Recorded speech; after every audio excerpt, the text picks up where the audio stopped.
Dios nos bendiga, hermanos y hermanas. Vamos a ir a la palabra del Señor, Evangelio según Mateo, en el capítulo 7. Vamos a leer allí. Gracias a Dios que siempre nos permite venir y dedicar este tiempo para recibir su palabra. Recibirla no solamente para nuestra cultura, nuestro pasarla bien, no, recibirla para crecer en fe, además de crecer en conocimiento. Conocemos la Biblia, conocemos más a Dios, conocemos más de nuestra fe, de cómo Dios quiere que conformemos nuestra vida de acuerdo a su santa voluntad. Mateo capítulo 7 dice así, los versos 24 al 27. Cualquiera pues que me oye estas palabras y las hace, le compararé a un hombre prudente que edificó su casa sobre la roca. Descendió lluvia y vinieron ríos y soplaron vientos y golpearon contra aquella casa y no cayó, porque estaba fundada sobre la roca. Pero cualquiera que me oye estas palabras y no las hace, le compararé a un hombre insensato que edificó su casa sobre la arena. Y descendió lluvia y vinieron ríos y soplaron vientos y dieron con ímpetu contra aquella casa. Y cayó, y fue grande su ruina. Vamos a orar. Dios bendito, te damos gracias. Gracias por esta palabra que la necesitamos, Padre. Porque en medio de este mundo, Señor, en toda nación, las grandes como en las pequeñas, las más ricas como las más pobres, hay ríos, hay tormentas, hay vientos de toda clase. Señor, hay ruina y necesitamos aprender a levantarnos. Gracias que tu mano de poder siempre está allí, lista para levantarnos. Señor, permítenos recibir esta palabra. Que nuestras vidas, nuestras familias, nuestra iglesia sean confortadas según tu voluntad con la palabra que vamos a recibir hoy. En el nombre bendito del Señor Jesucristo. Amén. Amén. Hermanos, nuestro tema, funda tu casa sobre la roca. Ese es nuestro tema esta mañana. Funda tu casa sobre la roca. Esta palabra fue transmitida, fue pronunciada por el Señor Jesucristo de modo personal. Y yo quiero que usted observe claramente las figuras que usa. ¿Ah? Dice de un hombre prudente y de un hombre insensato. Dice aquí que sobre las casas, la del insensato y la del prudente, descendió lluvia, vinieron ríos, soplaron vientos, golpearon contra esas casas. Una cayó en grande ruina y otra se mantuvo firme. ¿Por qué? ¿Cuál es la diferencia? De eso se trata esta mañana. ¿Cuál es la diferencia?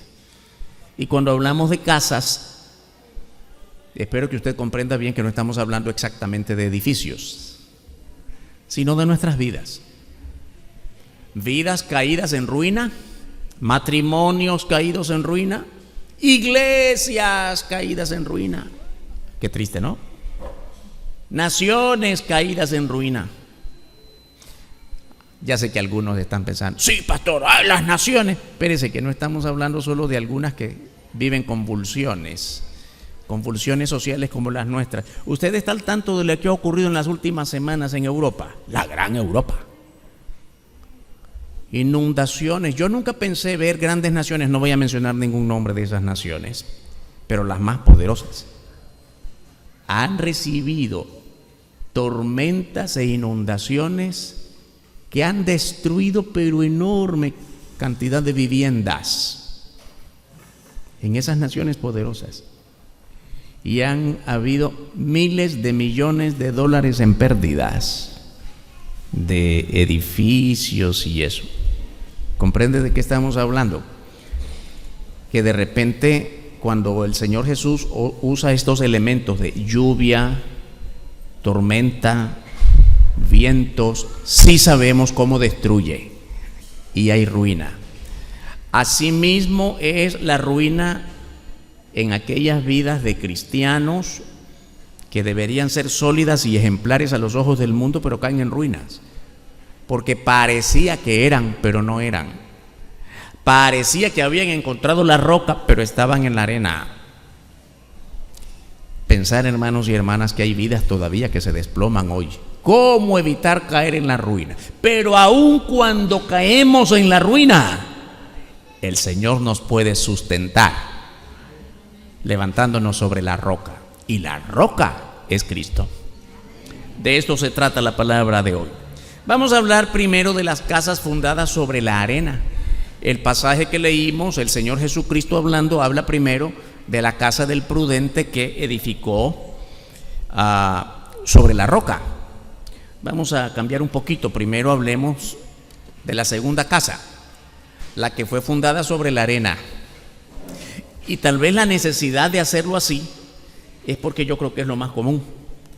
En este mundo hay más casas fundadas sobre la arena que fundadas sobre la roca. De hecho, el cristianismo es minoría en este país, en aquel otro.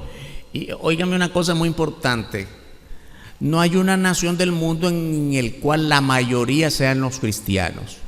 Seguramente que más de alguno está pensando, ¿cómo no, pastor? Mire, allá en aquel otro lado del océano hay naciones cristianas. De verdad, no se equivoque. El cristianismo en muchos casos es una cultura, no es la verdad de la vivencia con Dios. En muchos casos, y lamentablemente, tanto allá en esos países como en los nuestros, pequeños, atrasados, el cristianismo también es una simple cultura. Gente que se llama cristiana y nunca ha ido a ninguna actividad que tenga que ver con Dios. Y muchas veces se equivocan, porque esto sería peor, pensando que tienen una buena comunión con Dios cuando lo que apenas tienen es una vida religiosa.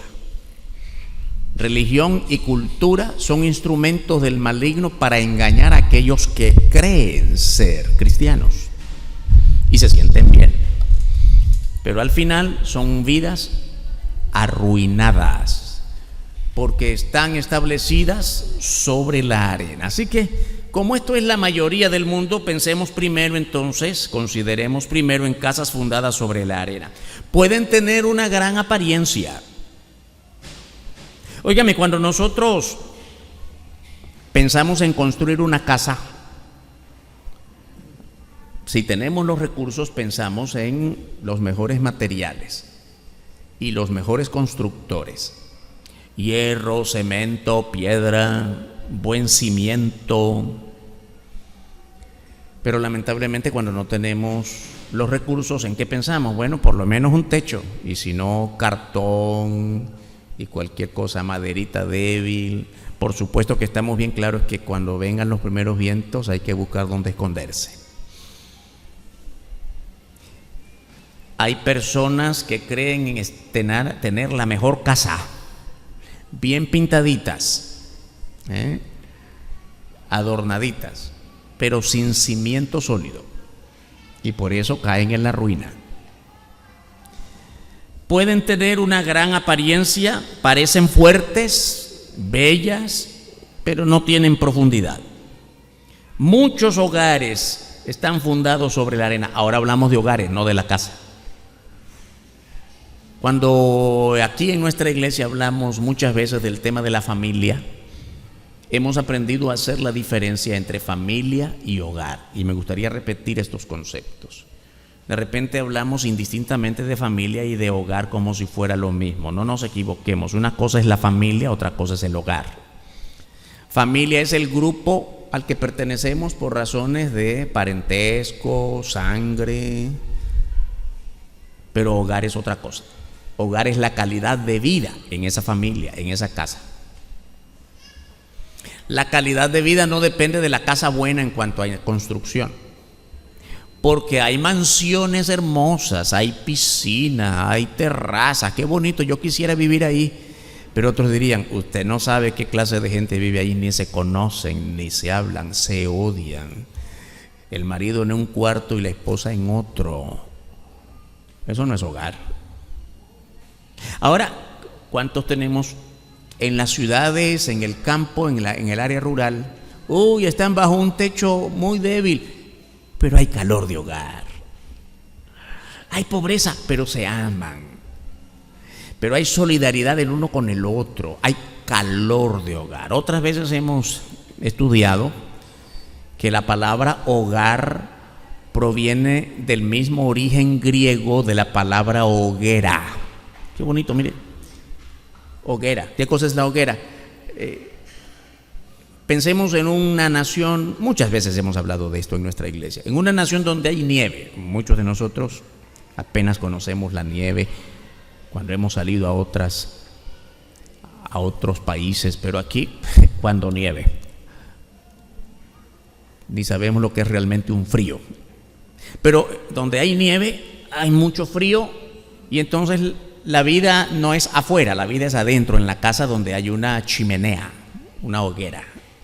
Y la familia está al lado de la hoguera, se enciende el fuego y hay calor. Pues ese es el sentido de hogar, donde hay calor, donde se siente bien y donde hay lugar para la conversación, la comunicación. Eso es hogar, la calidad de vida de la familia. Muy bien, pensando en esto, hay muchos hogares fundados sobre la arena que no disfrutan de estar juntos, donde no hay calor el uno con el otro, donde no hay ni siquiera conversación. Qué triste pensar, hermanos, hermanas, que cuando usted, a veces ocurren tragedias. Su hijo cayó ahí, está en la cárcel. ¿Cómo es posible? No, no es posible. ¿Sabía que su hijo andaba en tales malas andanzas? No puede ser. El mío no.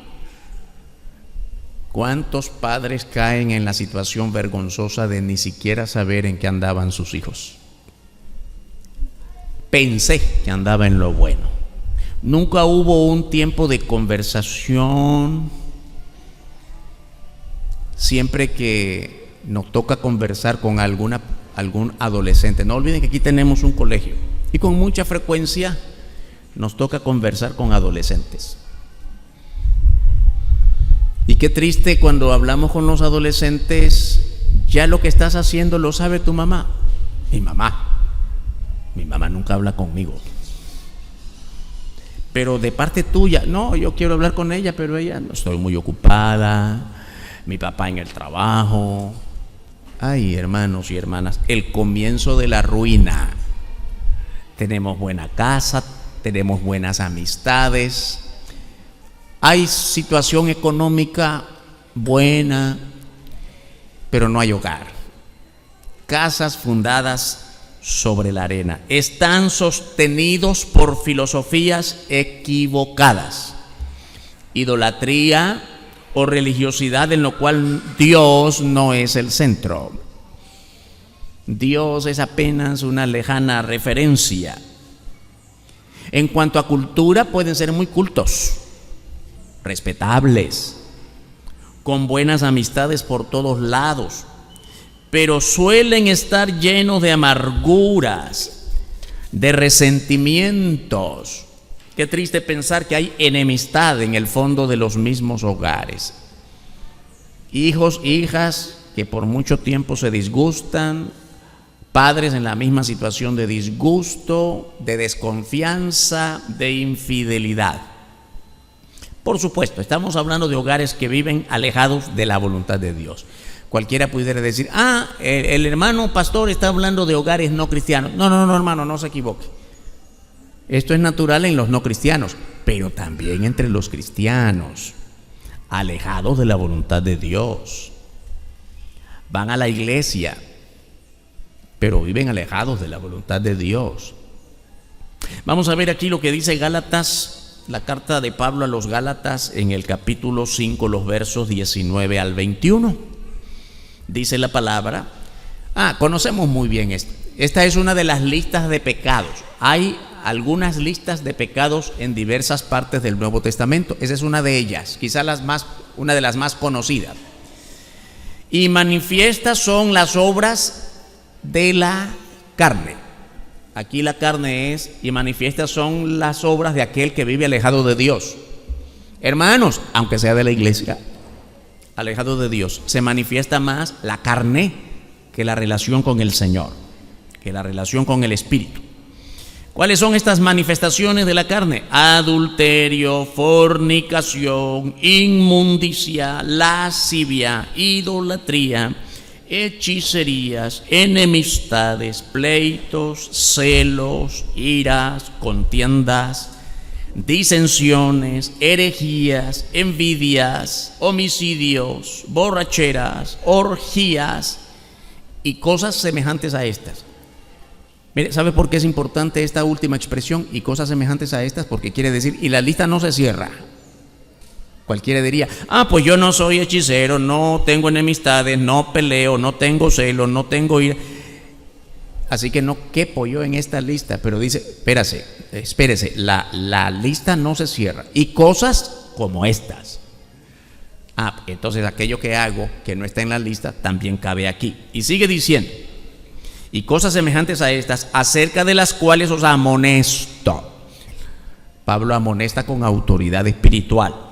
Como ya os lo he dicho antes, que los que practican tales cosas no heredarán el reino de Dios. Y quiero insistir, hermanos y hermanas, cualquiera puede estar pensando, ve pastor, que aquí no está hablando de cristianos, porque está hablando de que no heredarán el reino de Dios. Nosotros no tenemos en riesgo el reino de Dios, somos parte del reino, así que no está hablando de nosotros. Hermanos, hermanas, quiero insistir, el punto es que hay muchos que creen que son, pero no son. ¿Y quién determina si usted es o no es? No le pregunte al pastor, pastor, ¿usted cree que yo soy? No lo sé. Muchas veces repetimos esto. Solo hay dos personas que saben si usted es o no es. ¿Quiénes son esas dos personas? Dios y usted mismo. Solo usted puede estar seguro, segura, si es salvo. Y si es salvo, preocúpese si algunas de estas cosas se manifiestan en su vida. Adulterio, fornicación, inmundicia, lascivia, idolatría. Pastor, ¿en el pueblo de Dios? Sí, Señor. ¿A quién escribió Pablo? ¿A los vecinos de Galacia? No, a la iglesia de Galacia. Porque habían problemas muy serios entre los hermanos de esa iglesia, como puede haberla entre nosotros. Ahora, ¿no es verdad que hay adulterio en las familias cristianas? Infidelidad, desconfianza en la pareja. ¿No es verdad que hay jóvenes en fornicación? Cada vez que hablamos de la disciplina en las iglesias, no solo nuestra iglesia cristiana, una de las cosas por las que más debemos orar y estar preocupados es porque hay fornicación entre jóvenes, y no solo entre jóvenes. Por eso es muy importante, hermanos, precisamente preguntarnos si mi vida espiritual, si mi hogar, si mi familia está fundada sobre la arena, y esa arena movediza tiene como elementos este tipo de pecados, este tipo de acciones, borracheras, orgías, cosas semejantes a estas. Infidelidad, adulterio, vanidad, orgullo. Quiero insistir en este momento, hermanos y hermanas, que puede alguien estar pensando, fíjese, de cada una de estas listas yo no tengo nada. Bueno, quiero agregar que no está en el versículo la vanidad. Habemos muchos cristianos vanidosos, soberbios. El mundo se equivoca, solo yo no. Orgullosos, altivos, arrogantes. ¿Comprende de qué estamos hablando? De actitudes, de aquello que conforma nuestra conducta diaria y que no glorifica a Dios.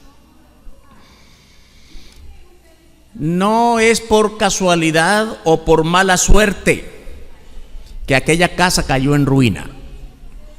De hecho, el Señor le llama la casa del imprudente, la casa del insensato.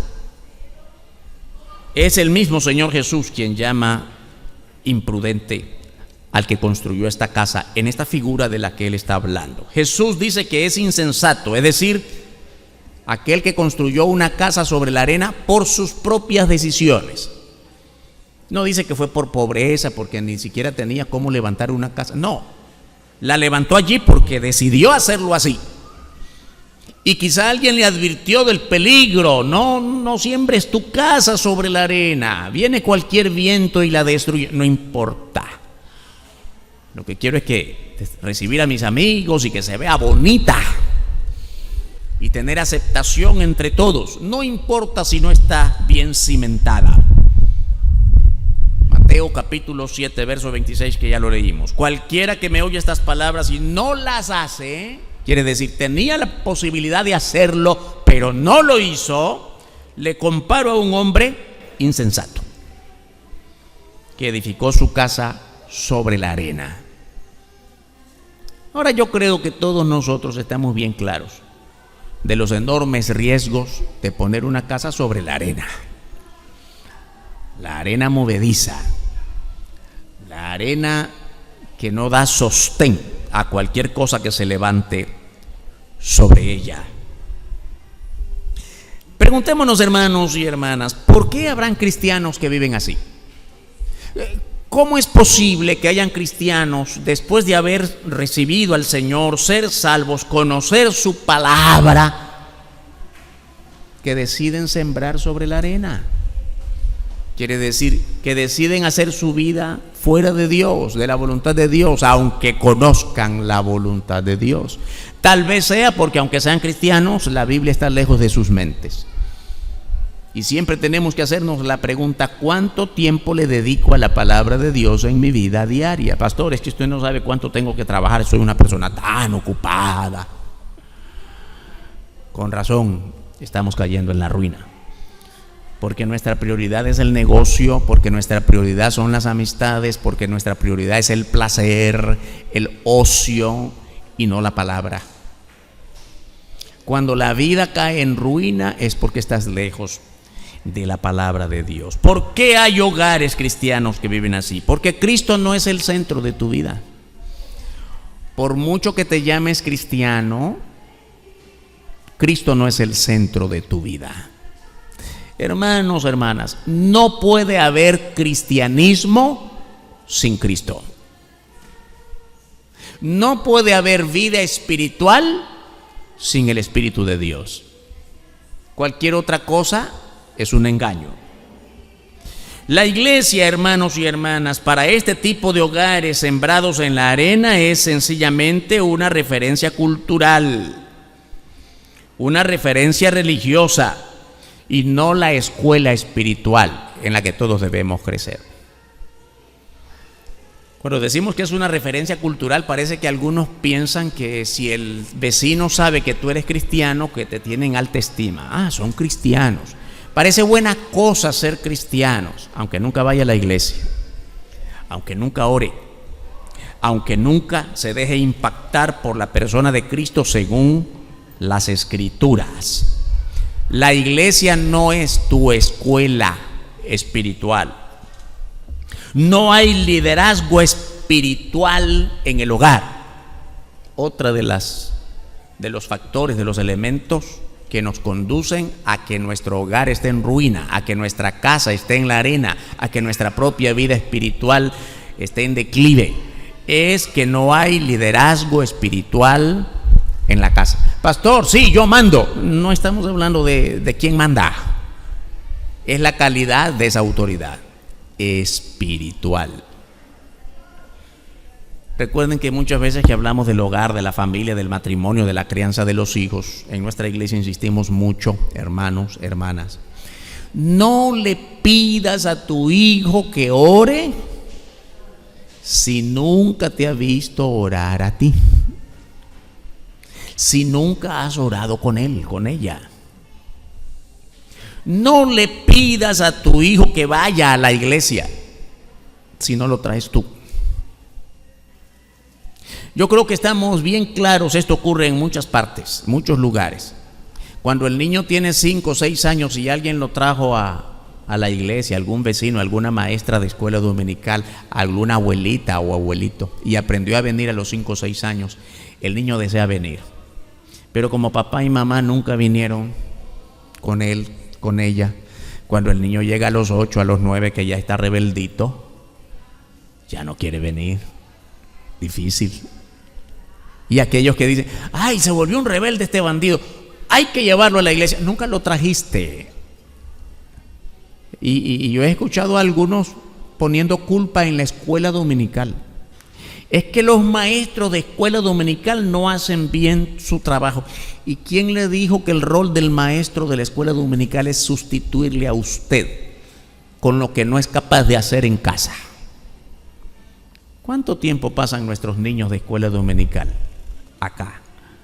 La clase será de 40 minutos, a lo sumo 1 hora. ¿Cree usted que es suficiente cuando más de la mitad de ese tiempo es para cantar y hacer otras cosas?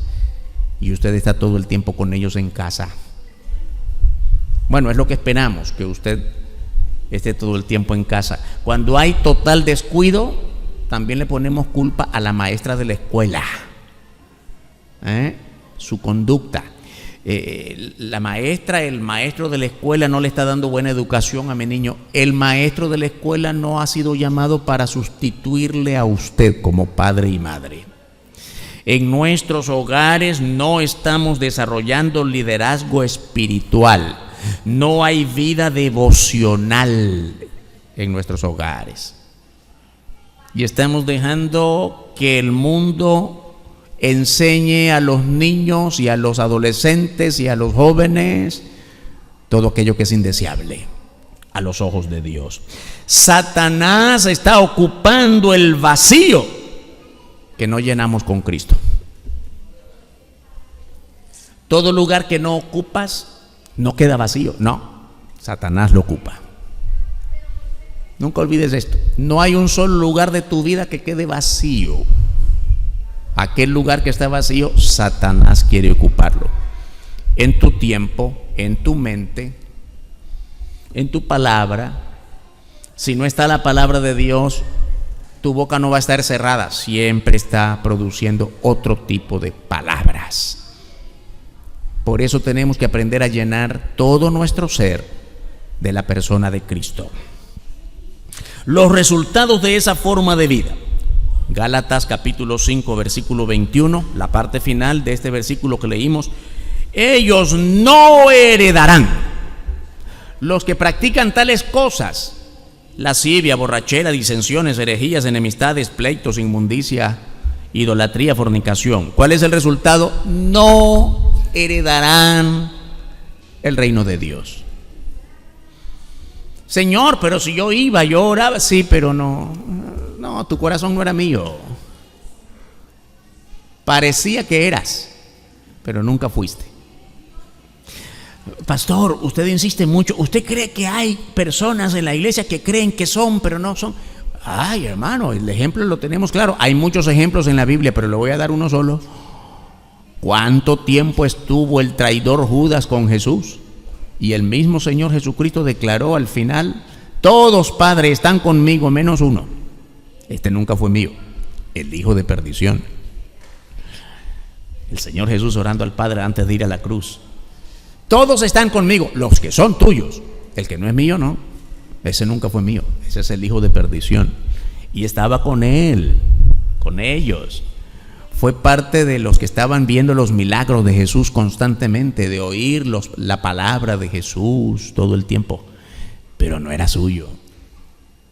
Hermanos, hermanas, venir todos los domingos y solo los domingos no te hace cristiano. Venir al culto de oración pareciendo que oras no te hace cristiano.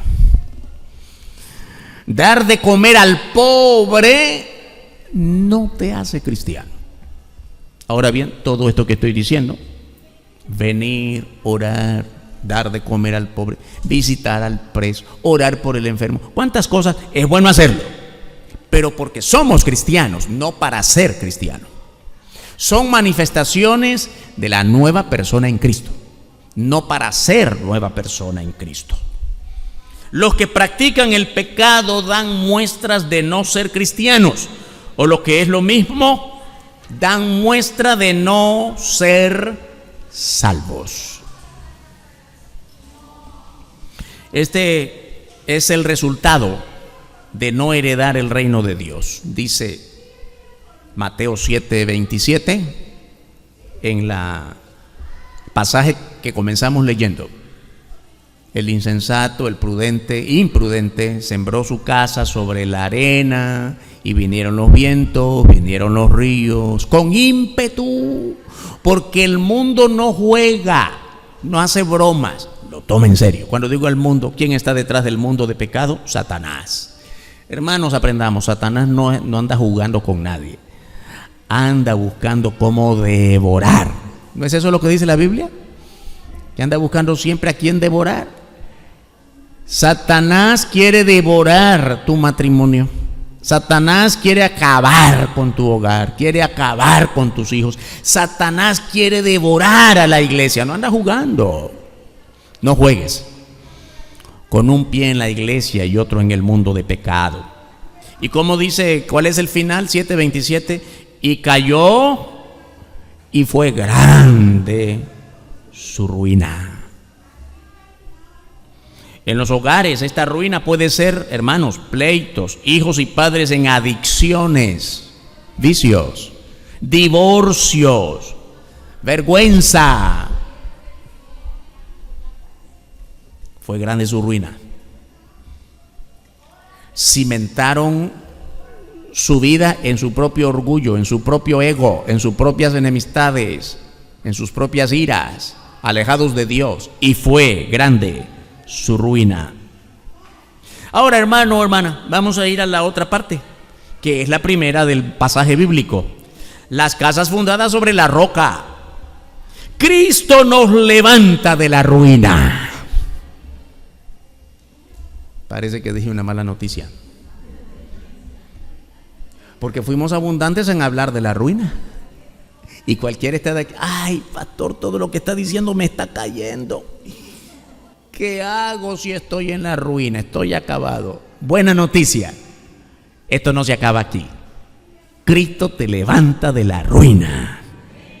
No hay ruina de la que Cristo no te pueda levantar. Satanás no ha inventado ninguna forma de ruina ni de fracaso que Cristo no pueda resolver. Este es el Cristo que nosotros predicamos, y esta es la roca de la cual está hablando el pasaje bíblico. Casas fundadas sobre la roca. Son casas, son vidas, son hogares, son familias, son iglesias que soportan las pruebas. El versículo 25. Mire, el mismo ímpetu, los mismos riesgos de la casa que cayó en ruina, son los mismos riesgos de la casa que está fundada sobre la roca. ¿Sabe lo que esto significa? El que sembró su casa sobre la roca, igual que el que sembró su casa sobre la arena, en el mismo mundo andamos. ¿Acaso la iglesia ha sido librada de la pandemia? ¿Cuántos no cristianos han muerto en la pandemia? Igual, ¿cuántos cristianos han muerto en la pandemia? ¿Acaso los cristianos no corremos el riesgo de ser despedidos alguna vez del trabajo? Ah, no, como soy cristiano a mí no me pueden tocar. ¿Quién le dijo eso? ¿Acaso que porque soy cristiano estoy exento de sufrir un accidente en la calle? Igual que los no cristianos. En el mismo mundo andamos. La diferencia está en que nuestra vida está fundada en Cristo, la roca firme y eterna, en su palabra. en los principios fundamentales del Evangelio, en una vida de constante adoración a Dios, apego a Dios, no dar un paso más si no es en la voluntad de Dios. No resolver nada ni decir nada si no está en la voluntad de Dios. Ay, pastor, así es la cosa. Cada palabra de tu boca, cada sentimiento de tu corazón, cada figura de tu semblante, con ello puedes dar buen testimonio o mal testimonio de Cristo. Tu vida no te pertenece, le pertenece a Cristo. ¿Estamos claros de eso? Ah, pastor, yo soy cristiano, pero yo decido. Sí, ciertamente tú decides. Dios no te va a obligar, pero tienes consecuencias cuando no haces la voluntad de Dios, porque ahora tienes un Señor de tu vida, un Señor en el timón de tu nave, de tu hogar, de tu vida, de tu trabajo, de tus finanzas, de la iglesia en la que participamos. Soplaron vientos impetuosos, no cualquier viento, hermanos. Yo creo que todos nosotros, cuando conversamos, ay, pastor, quiero su consejo. ¿Y de qué hablamos? ¿De cosas livianas? No, la crisis, pastor, que estoy viviendo, usted no sabe. Si es cierto, son duras. Y yo recuerdo siempre una hermanita hace muchos años, pastor, ¿sabe lo que más me preocupa? Que antes que no era cristiana vivía mejor, ahora que soy cristiana, hasta mis hijos me dicen, antes estabas mejor, mami. Serán incrédulos. Ahora tenés problemas. Sí, hermana, gracias a Dios que está probando su fe para bien. Tenemos que desarrollar nuestra vida todos los días bajo un principio de fe. No importa las adversidades que esté enfrentando, todo está bien, porque todo está en el control de Dios. Aún mis adversidades, Dios las conoce todas. Y para bien será que están ocurriendo. Cuando nos hace falta esta convicción, entonces estamos cayendo en ruina, porque no estamos aprendiendo a confiar en la roca sobre la cual hemos levantado nuestra fe. Hermanos, hermanas, la vida cristiana no consiste en que no haya pruebas. No que no haya pruebas, sino que estamos fortalecidos para enfrentar las pruebas y vencer. Esto es muy importante, hermanos. Ningún cristiano puede desarrollar su vida pensando, soy cristiano, no voy a tener ya ningún problema. Yo quiero recordarles mucho, podemos mencionar de pasajes bíblicos, pero siempre recuerdo la vida de Josué. Moisés ya había muerto y Dios llama a Josué para que cruce el mar con el pueblo de Israel. Ahora él es el líder que Dios ha levantado y van a cruzar para tomar la tierra prometida. Y entonces dice la Biblia claramente que en algún momento de la vida de Moisés le dice, ahora sigue Josué, úngelo, él es mi siervo. Y le dijo a Josué, ahora tú eres. Pero de repente le dice, esfuérzate y sé valiente. Señor, no entiendo, ¿cómo es la cosa? Tú vas a ir conmigo, tú me has escogido, pero yo me voy a esforzar. ¿Cómo es esto? ¿Voy a enfrentar problemas? Oh, muchísimos problemas. De repente nosotros pensamos que porque Dios me llamó, Dios me puso, Dios me ama, Dios me quiere, Dios me da, no me va a hacer falta nada. No, esfuérzate, sé valiente, porque lo que te viene no es fácil. O si no, veamos la misma vida de Pablo. En los días jueves hemos estado haciendo los estudios bíblicos sobre la iglesia, y recuerden que cuando Dios levantó a Pablo, había sido un gran perseguidor de la iglesia, y de repente manda a Ananías para decirle, vete a la casa de un tal Simón y allí vas a encontrar a Saulo, el que era perseguidor, y dile que lo voy a usar como un gran siervo, pero que va a enfrentar tremendas pruebas de que ni se imagina. Está llamado también para sufrir las consecuencias del llamado. ¿Cómo es esto? Me está llamando, me está enviando, pero me está advirtiendo que voy a sufrir, que voy a enfrentar problemas. Y entonces, ¿para qué me envía? Y entonces, ¿para qué me dice que estará conmigo todos los días hasta el fin del mundo? ¿No es eso lo que nos dice el Señor en la gran comisión? Hagan discípulos, bauticen, prediquen, enseñen, y aquí yo estoy todos los días con ustedes hasta el fin del mundo. ¡Qué bueno que no vamos a tener problemas! ¿Y quién te dijo que eso significa? Está todos los días hasta con nosotros hasta el fin del mundo. Quiere decir, no te preocupes que en las crisis que vas a enfrentar yo estoy contigo. Pero vas a tener crisis. Vas a enfrentar pruebas. Hermanos, hermanas, bendito el Señor que no nos amedrentan las crisis cuando estamos cimentados en Él, que es la roca firme.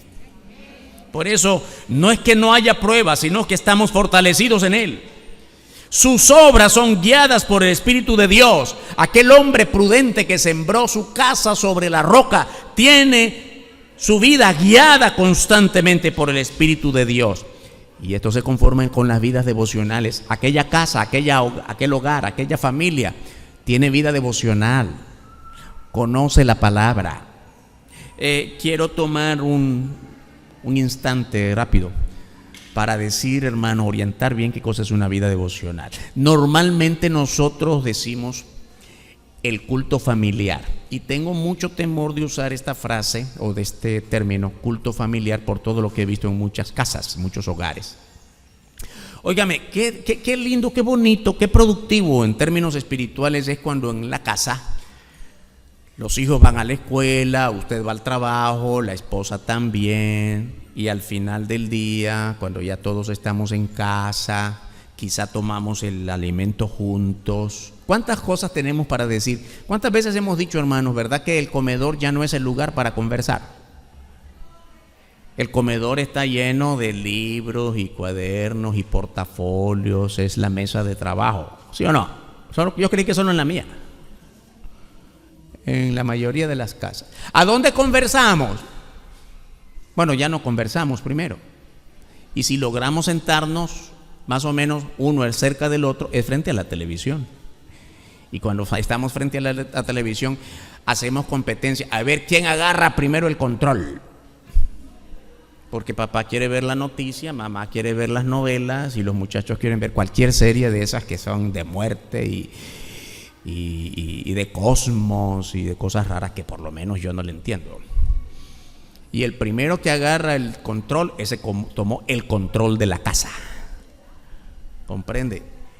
Y no hay ni buenos días o buenas noches, ¿cómo te fue? ¿Sabe lo que es un momento devocional? No es un culto en la casa, le voy a explicar. Es cuando nos sentamos lejos de todo aquello que es televisión, ruido, internet, tablet, celular, y conversamos del día. ¿Cómo te fue hoy, hijo? Ah, sí, papá, mamá, el niño que estaba cerca de mí hizo esto y lo otro. Ah, sí. Bueno, es que en su casa es así porque no son cristianos, pero nosotros los cristianos tenemos una conducta diferente, ¿comprende? Y la Biblia dice, y tenga cuidado de no oír como si está en el púlpito con la Biblia abierta y toda aquella formalidad. No, es una conversación, que el niño lo sienta deseable, sabroso. Óigame, cuando usted hace esto y lleno del Espíritu de Dios, nadie va a desear la novela en la televisión, porque están disfrutando de aquel momento. La hoguera de la que hablamos hace un instante, ¿recuerda? El calor, la solidaridad, la comprensión, la comunicación, y viendo la alegría de los niños que preguntan. Y José del Génesis, papá, ¿de verdad era un muchacho bueno? Ay, usted le habla de José, de Josué y de David, el pequeño pastor de ovejas que llegó a ser un gran rey. ¿Cuántos personajes de la Biblia maravillosos pueden ser de recursos para que tú establezcas tu casa sobre la roca y que nada la mueva de Cristo? Eso es un tiempo devocional de calidad. Y déjeme decirle que digo esto con mucho cuidado porque hace muchos años tenía una cosa que discutir con una hermana de otra iglesia, no era de nuestra iglesia. Estábamos en un comité de una actividad y fui a ver a la hermana porque era parte del comité. Fui muy temprano en la mañana y me dice, claro, pastor, pase adelante, pero se sienta allí y me espera porque estoy en el tiempo del culto familiar. Ah, bueno, digo yo, voy a sentarme aquí, voy a esperar a la hermana. Y lo que encontré, hermanos, porque estaba frente a al comedor, era ella, era una hermana de ella que vivía en su casa y eran sus 4 niños pequeñitos. Y la mesa estaba servida con el desayuno, pero los niños no podían tocar el desayuno hasta que pasara el culto. Y el culto era un culto. Ay, hermano, solo faltó que se levantara la ofrenda. Pero la hermana agarró su Biblia como que estaba no sé dónde y dice la Biblia, y los niños ahí con hambre, queriendo comer, y yo también desesperado con ese culto, hermanos. Ay, no lleve. Oiga, hermano, cuando usted dice culto, con razón los niños dicen, ¡otro culto! Sí, porque llevó la iglesia a la casa. Con razón los niños, cuando tienen ya vocecita que quieren gritar, dicen, yo no quiero ir. Eso no es deseable. ¿Comprende por qué necesitamos llevar calidad espiritual a nuestro hogar, a nuestra familia? No obliguemos a los niños a vivir el aburrimiento del culto a los hogares. Pastor, usted está diciendo que nuestros cultos son aburridos. ¿Acaso no? ¿De qué nos acusa el mundo? Ay, esos evangélicos aburridos. El colmo es que tienen razón, porque hemos dado lugar. Venimos a nuestros cultos y cantamos tristes aún aquellos coros que son marciales. Firmes y adelante. Y cantamos como que fuera más bien fúnebre.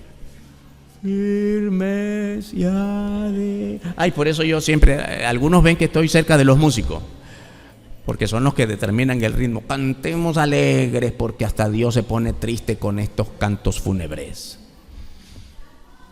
Hermanos, esto es de saber y de adiestrar. No, hermano, no es de que para ir a la universidad y aprender esto.